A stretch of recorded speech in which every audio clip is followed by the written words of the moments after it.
Chapter 4. A Case of Visa Denied. In his room at Adeni Jones, Ikeja, Lagos, Bipo was about to say his night prayer when the phone rang. He was undecided, momentarily, whether to answer or proceed with the prayer. He looked at the screen to see who was calling. "Harbor!" he exclaimed. "Why will this woman be calling so late?" It was Mrs. Ignatius, the parent of a student. She was one of those whom, Bipo believed, was abusing the friendliness he permitted. Some and many, indeed, kept the relationship as official as possible. They limited discussions to matters pertaining to fees, books, discipline, punctuality, etc., but in Mrs. Ignatius' case, she overstretched the cordiality, discussing even her marital affairs with him. Bipo racked his brain, trying to recall how it all started. He wondered how he could have allowed such personal dealings with any parent. How could she call him in the dead of night? "He has come again, oh!" Mrs. Ignatius cried. "Who, madam?" Bipo asked, anger bottled within. And before she could respond, he added, "Madam, check your watch. 11:55 p.m. Is it not too late for this?" "I'm sorry, Principal, but did you know that Ayib is not yet home?" Bipo launched a silence that he knew would not be palatable to her. "For God's sake, is it a crime to be a principal?" he asked as he momentarily pushed the phone away from the range of his mouth. Then shut his robust eyes as if the answer to the question lay in the dark. Banking on his 6-footer height and prominent eyeballs, he always jovially told the students that he was created to be a principal. According to him, once he was present in any class or hall, no act of cheating could go uncaught. "If you beat my height, you can't beat my eyes," he would declare whenever he was supervising any exam.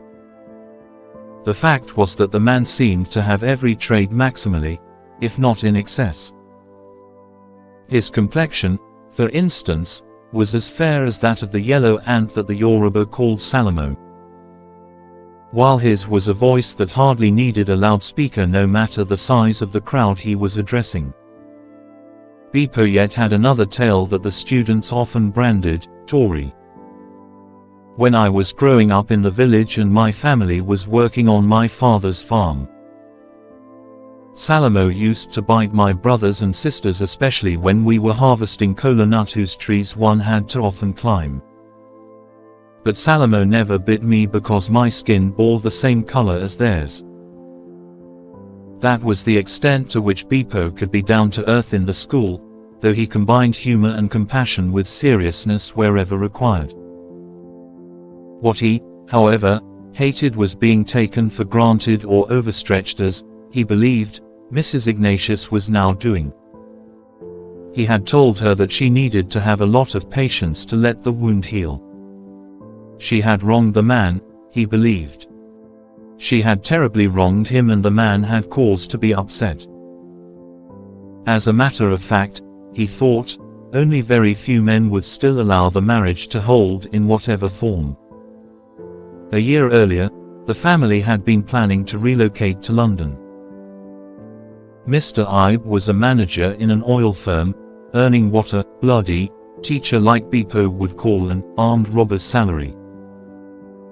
But he became fed up with the system and bought into the Japa philosophy, vowing he was ready to sacrifice all because of his children. "My children won't grow up here. They won't end up here," Ibe Ignatius had insisted. "I want them to grow up in a sane environment. I don't want other children that are being trained outside the country now to return and lord things over my own children. Youths are leaders of tomorrow. Not all youths. Many of the ones getting Western exposure will become the leaders. I work in an international organization, so I know what I'm saying." Apart from the sentiment in favor of the children, the economic advantage which relocation promised made it an adventure more and more people were willing to explore. It was all about dollars and pounds. All you needed to do was work in any place, for many people, just any place, earn the hard currencies and be able to send home, even $1,000 per month. Then, your life would not remain the same again. With a dollar exchanging for as much as 1,600 naira in the black market, it meant you were automatically saving 1,600,000 naira a month. How many people in the country were able to do that? How many earned 1,600,000 naira, or half or even a quarter?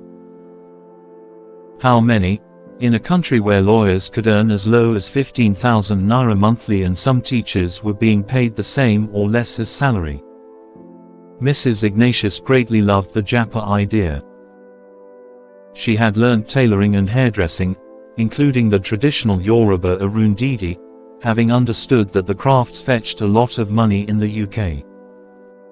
From the information she gathered, you could earn up to $100 braiding for a client. That, changed to Nigeria's currency, was some 160,000 naira for just crafting suku or any other Yoruba braid like kojusoko and omole gogoro. While suku teased the sky with its cone-like weaving, the kojusoko braid pointed its tip towards the direction of the husband. Omole gogoro's cone was so extroverted that it threatened to kiss the sky. While preparing for a hairdressing career in Canada, Mrs. Ignatius had learned the bridal art a year earlier, before pulling out of her job as a clerical officer. The husband also had wound down his clearing and forwarding side business, preparatory to relocation. But something happened that scattered the plan. When the visa processing reached an advanced stage, a DNA test conducted on their 3 children showed that Ignatius was not the father of one of the kids, Favor, a 15-year-old SSS2 girl at Stardom. The family never remained the same again. "What is the matter now?"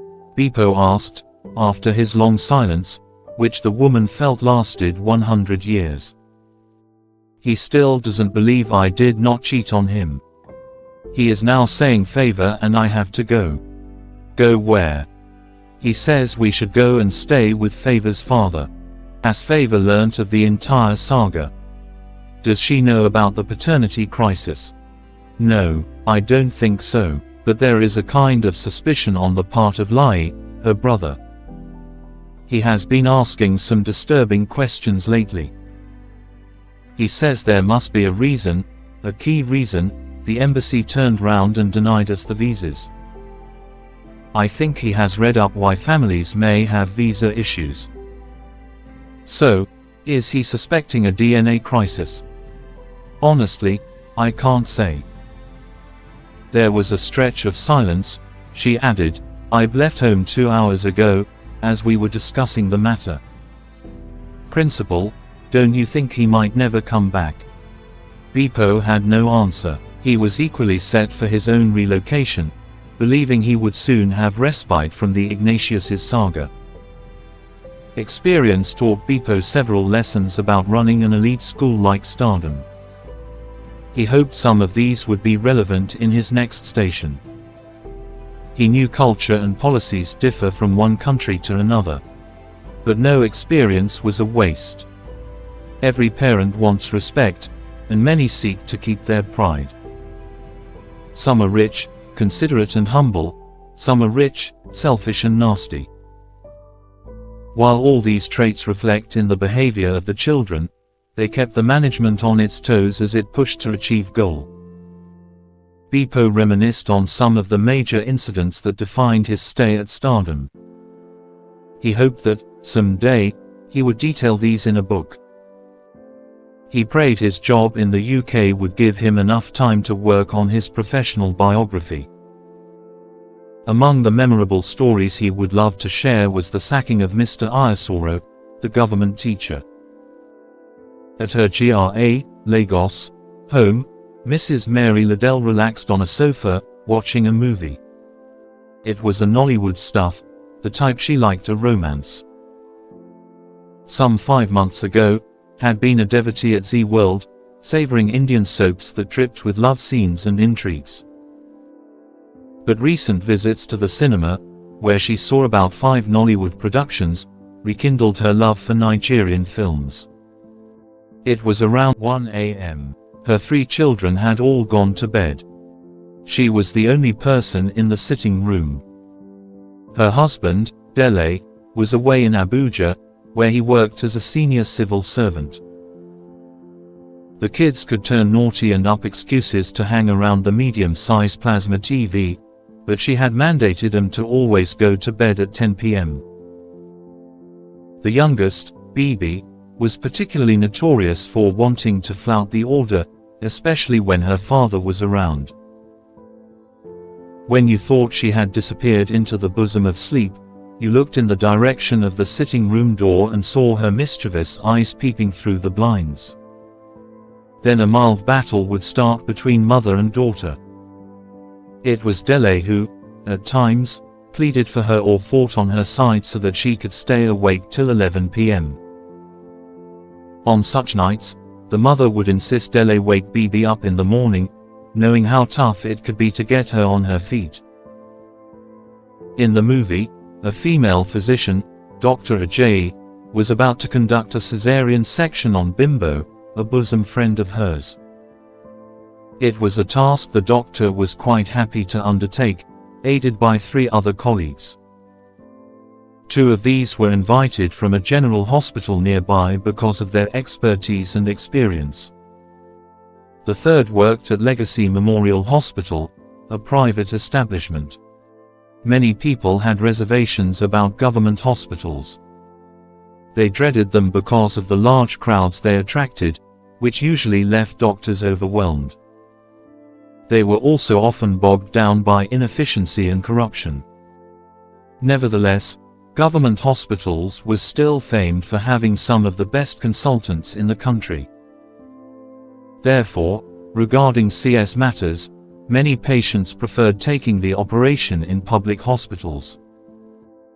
And when they had to do so in private establishments, they opted for doctors from public hospitals on the team. It was this synthetic arrangement Dr. Ajayi had with Bimbo. For Mrs. Liddell, who had had the CS experience, watching the scene in the movie was an engaging treat. It was also good that the filmmakers chose to show the operation live. But what made the scene captivating for Mrs. Liddell was an imminent bubble burst. Unknown to Dr. Ajayi, her husband was responsible for Bimbo's pregnancy. As the truth was about to hit the doctor, Mrs. Liddell, enthralled and caring little about her falling wrapper, inched closer to the TV set to see how the painful truth would unfold. Just then, she heard a scream. It was Bibi. She rushed into the room and found the girl trembling, seated on the edge of the bed. "Mummy," Bibi cried, as she saw her mother. Her brother and sister, Tim and Love, had also been rudely awakened from sleep, looking bewildered. "Bibi, what is the matter?"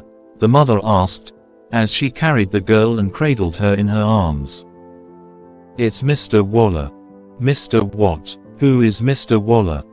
"Our government teacher. He appeared to me in my dream. With his tribal marks." Tim stepped in to clear the confusion. Bibi actually meant Mr. Ayasoro, popular in the school for the deep tribal marks he flaunted. So prominent were the incisions that students nicknamed him Mr. Awala, a derogatory Yoruba appellation for a person with wild facial marks. Every time Bibi saw Ayasoro in school, she became scared. They met at the basketball court the previous week, when Blue House, to which she belonged, held its maiden practice, ahead of the upcoming inter-house sports competition. Bibi screamed with fright as Ayasoro, who was one of the Blue House officers, arrived at the venue.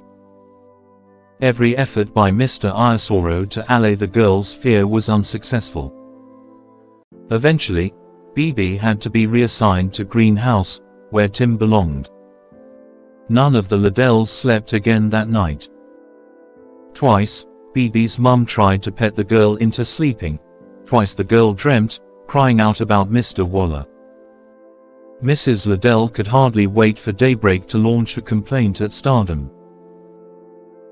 Worried that it could lose Bibi and her siblings to another private school, the management transferred Mr. Iasoro to Stardom Hub, the property wing of Stardom Group of companies.